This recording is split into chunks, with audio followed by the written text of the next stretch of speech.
The Wonderful Wizard of Oz by L. Frank Baum, with pictures by W. W. Denslow. Chapter 1: The Cyclone. Dorothy lived in the midst of the great Kansas prairies with Uncle Henry, who was a farmer, and Aunt Em, who was the farmer's wife. Their house was small, for the lumber to build it had to be carried by wagon for many miles. There were 4 walls, a floor, and a roof, which made one room, and this room contained a rusty-looking cooking stove, a cupboard for the dishes, a table, 3 or 4 chairs, and the beds. Uncle Henry and Aunt Em had a big bed in one corner, and Dorothy a little bed in another corner. There was no garret at all, and no cellar, except a small hole dug in the ground called a cyclone cellar, where the family could go in case one of those great whirlwinds arose, mighty enough to crush any building in its path. It was reached by a trap door in the middle of the floor, from which a ladder led down into the small, dark hole. When Dorothy stood in the doorway and looked around, she could see nothing but the great gray prairie. Not a tree nor a house broke the broad sweep of flat country that reached the edge of the sky in all directions. The sun had baked the plowed land into a gray mass with little cracks running through it. Even the grass was not green, for the sun had burned the tops of the long blades until they were the same gray color to be seen everywhere.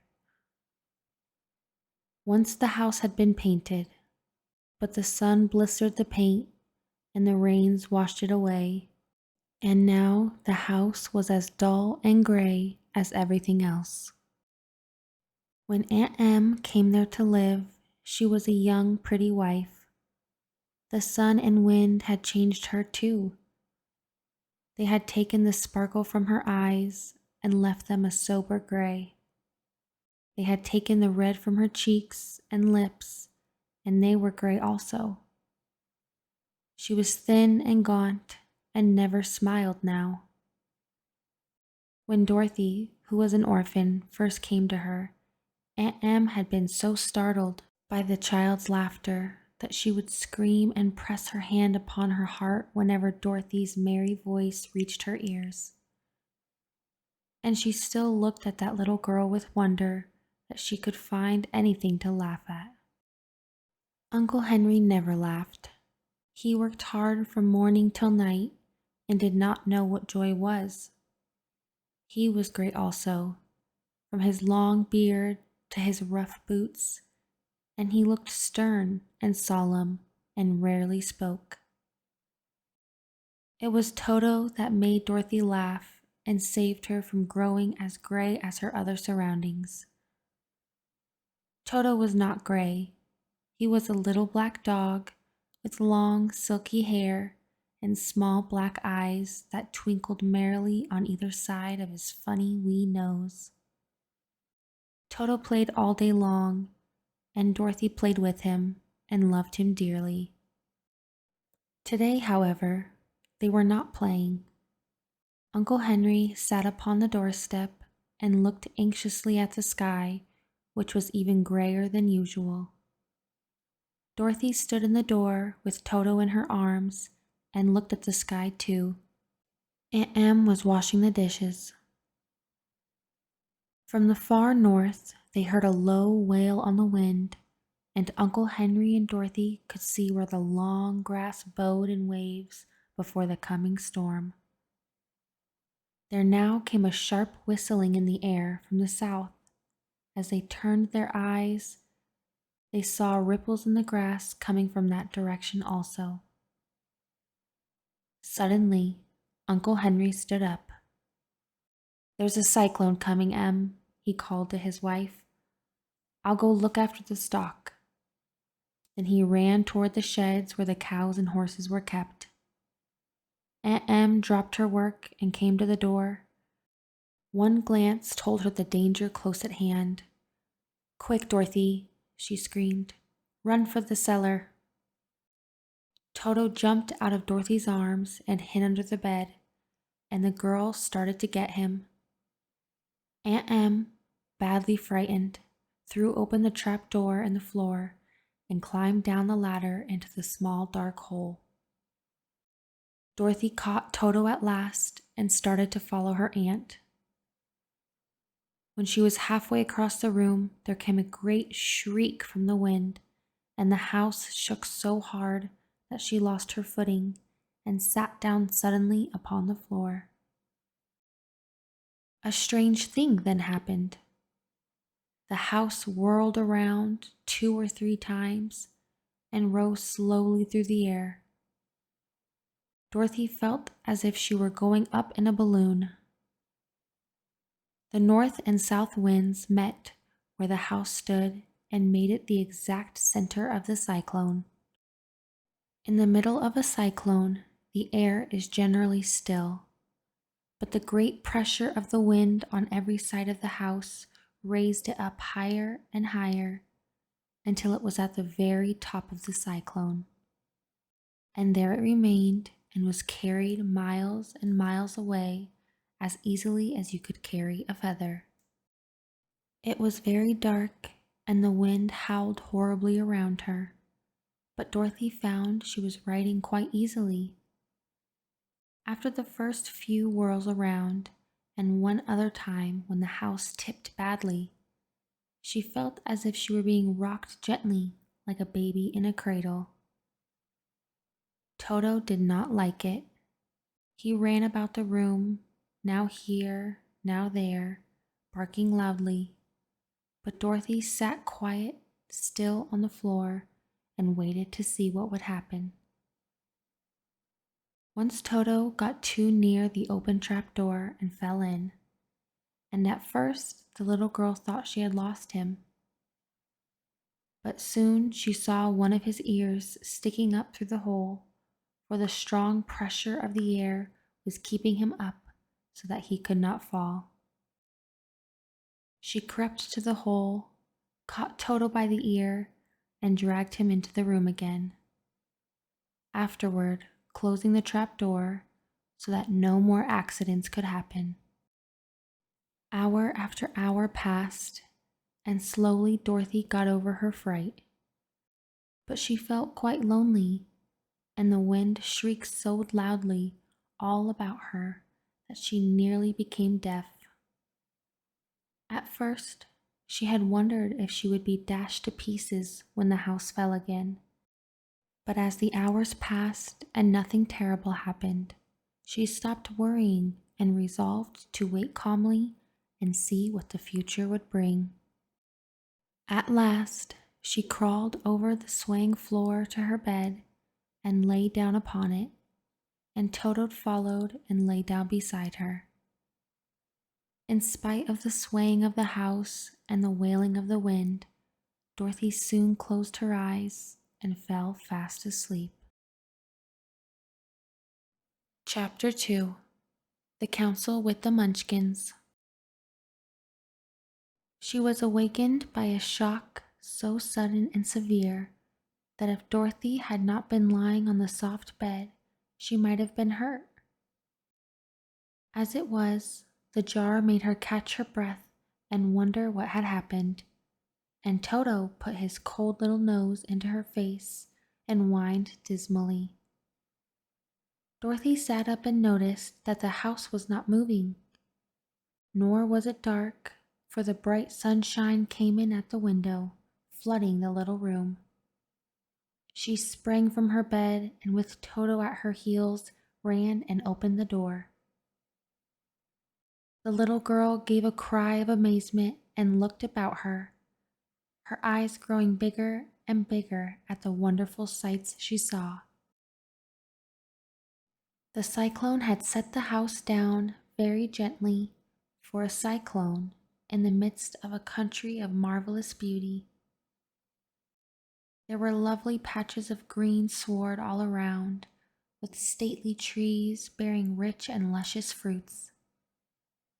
Banks of gorgeous flowers were on every hand, and birds with rare and brilliant plumage sang and fluttered in the trees and bushes. A little way off was a small brook rushing and sparkling along between the green banks and murmuring in a voice very grateful to a little girl who had lived so long on the dry gray prairies.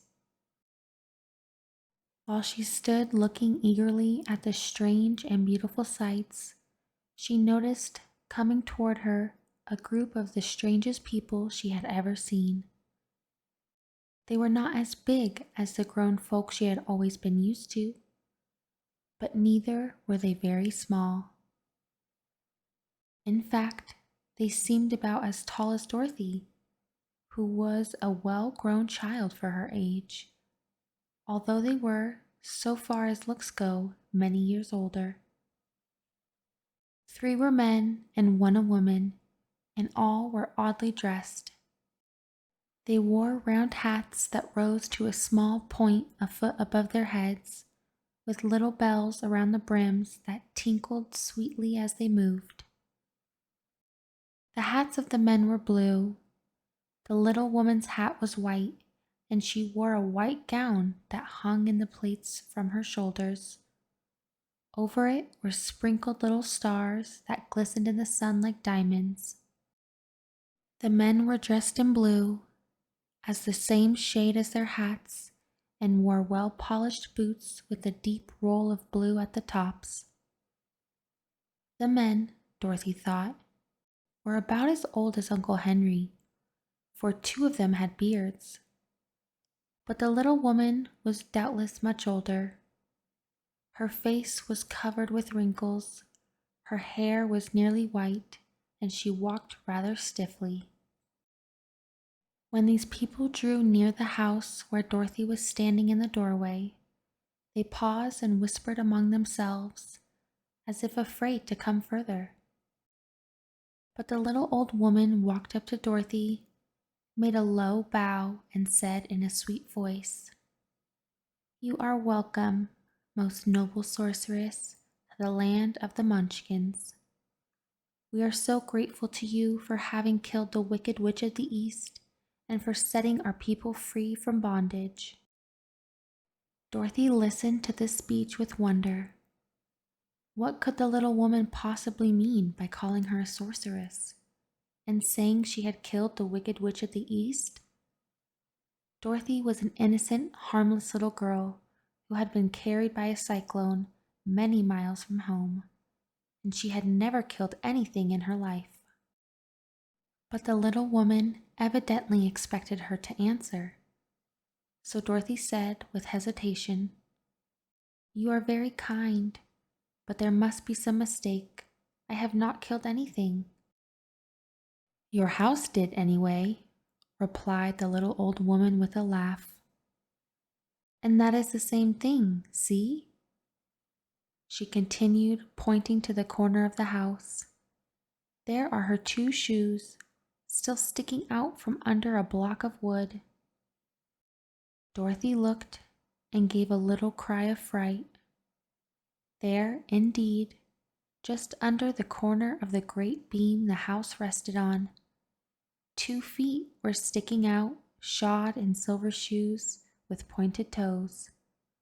"Oh dear," cried Dorothy, clasping her hands together in dismay. "The house must have fallen on her. Whatever shall we do?"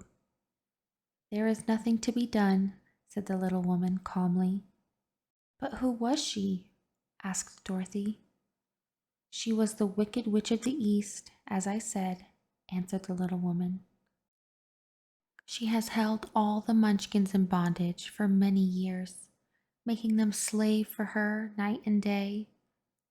Now they are all set free and are grateful to you for the favor." "Who are the Munchkins?" inquired Dorothy. "They are the people who live in this land of the East where the wicked witch ruled." "Are you a Munchkin?" asked Dorothy. "No, but I am their friend, although I live in the land of the North. When they saw the witch of the East was dead, the Munchkins sent a swift messenger to me, and I came at once. I am the Witch of the North." "Oh, gracious!" cried Dorothy. "Are you a real witch?" "Yes, indeed," answered the little woman. "But I am a good witch, and the people love me. I am not as powerful as the wicked witch who ruled here before, or I should have set the people free myself." "But I thought all witches were wicked," said the girl, who was half frightened at facing a real witch. "Oh no, that is a great mistake. There were only 4 witches in all the land of Oz, and 2 of them, those who lived in the north and the south, are good witches. I know this is true, for I am one of them myself, and cannot be mistaken. Those who dwelt in the east and west were indeed wicked witches. But now that you have killed one of them, there is but one wicked witch in all of the land, the one who lives in the west." "But," said Dorothy after a moment's thought, "Aunt Em has told me that the witches were all dead years and years ago." "Who is Aunt Em?" inquired the little old woman. "She is my aunt who lives in Kansas, where I came from." The Witch of the North seemed to think for a time, with her head bowed and her eyes upon the ground. Then she looked up and said, "I do not know where Kansas is, for I have never heard of that country mentioned before. But tell me, is it a civilized country?" "Oh, yes," replied Dorothy. "Then that accounts for it. In the civilized countries, I believe there are no witches left, nor wizards, nor sorceresses, nor magicians. But you see, the land of Oz has never been civilized, for we are cut off from all the rest of the world. Therefore, we still have witches and wizards among us." "Who are the wizards?" asked Dorothy. "Oz himself is the great wizard," answered the witch, sinking her voice to a whisper. "He is more powerful than all the rest of us together. He lives in the City of Emeralds." Dorothy was going to ask another question, but just then the Munchkins, who had been standing silently by, gave a loud shout and pointed to the corner of the house where the wicked witch had been lying. "What is it?" asked the little old woman, and looked and began to laugh. The feet of the dead witch had disappeared entirely, but nothing was left but the silver shoes. "She was so old," explained the Witch of the North, "that they dried up quickly in the sun. That is the end of her, but the silver shoes are yours, and you shall have them to wear." She reached down and picked up the shoes after shaking the dust out of them, handing them to Dorothy. "The Witch of the East was proud of those silver shoes," said one of the Munchkins, "and there is some charm connected with them. But what it is we never knew." Dorothy carried the shoes into the house and placed them on the table. Then she came out again to the Munchkins and said, "I am anxious to get back to my aunt and uncle, for I am sure they will worry about me.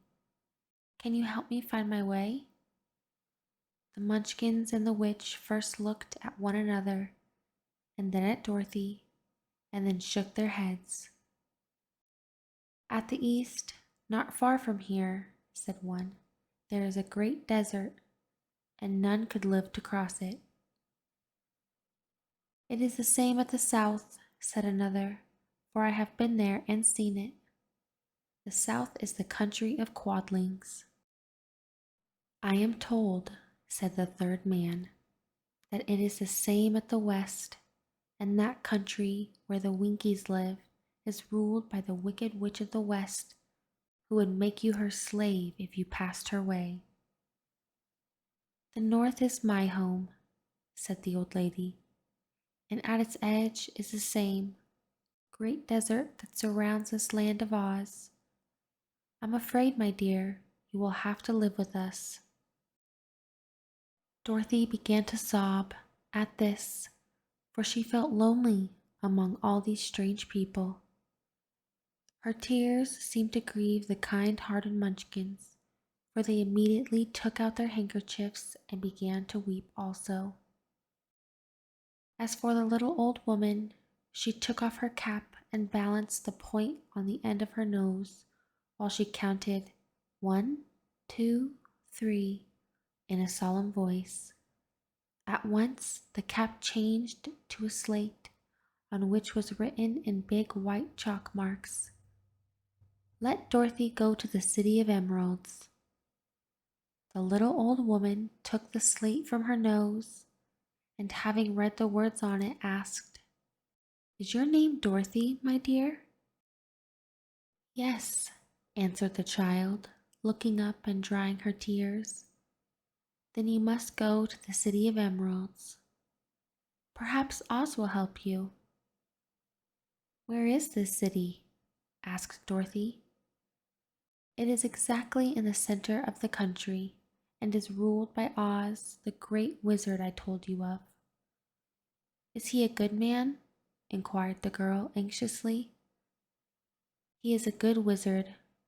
Whether he is a man or not, I cannot tell, for I have never seen him."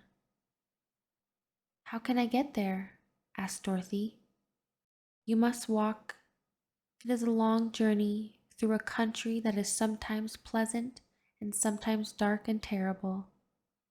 However, I will use all the magic arts I know of to keep you from harm." "Won't you go with me?" pleaded the girl, who had begun to look upon the old woman as her only friend. "No, I cannot do that," she replied. "But I will give you my kiss, and no one will dare injure a person who has been kissed by the Witch of the North." She came close to Dorothy and kissed her gently on the forehead. Where her lips touched the girl, they left a round, shining mark, as Dorothy found out soon after. "The road to the City of Emeralds is paved with yellow brick," said the witch, "so you cannot miss it. When you get to Oz, do not be afraid of him, but tell your story and ask him to help you. Goodbye, my dear." The three Munchkins bowed low to her and wished her a pleasant journey, after which they had walked away through the trees. The witch gave Dorothy a friendly little nod, whirled around on her left heel 3 times, and straightway disappeared, much to the surprise of little Toto, who barked after her loudly enough when she had gone, because he had been afraid even to growl while she stood by. But Dorothy, knowing her to be a witch, had expected her to disappear in just that way, and was not surprised in the least.